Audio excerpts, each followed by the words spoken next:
மக்களே, இன்று நாம் திருக்குறள் 487 குறளை பார்க்கிறோம்.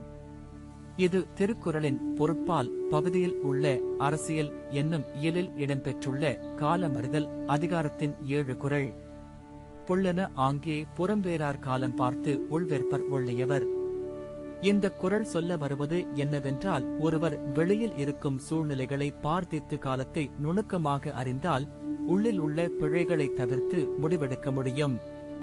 உதாரணமாக, ஒரு வணிக உரிமையாளர் சந்தை நிலைமையை ஆய்ந்து காலத்தை தேர்வு செய்கிறார். அவர் பொருட்களின் தேவை அதிகம் இருக்கும் நேரத்தில் விற்பனை தொடங்குகிறார். அதனால் லாபம் அதிகரித்து இழப்பு என்பது குறையும். மற்றொரு உதாரணம், மாணவர் தேர்வு காலத்தில் படிப்பை திட்டமிடுகிறார். அவர் மொத்த பாடத்திட்டத்தை பிரித்து கடைசி தேதி விட்டு முன்னரே பயிற்சி செய்து விடுகிறார். அதால் கொள்ளை முழக்கமின்றி முடிக்க முடிகிறது.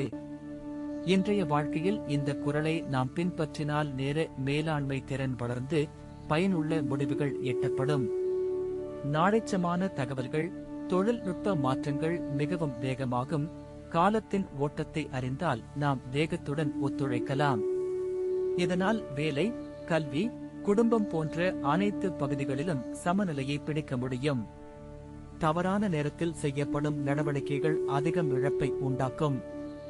எனவே காலத்தை அறிந்து அதன்படி திட்டமிட்டு செயல்படுவது வெற்றியின் திசை.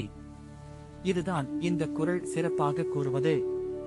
புல்லென ஆங்கே புறம்பேரார் காலம் பார்த்து உள்வேற்பர் ஒள்ளியவர். அடுத்த அதிகாரத்தில் மீண்டும் சந்திப்போம்.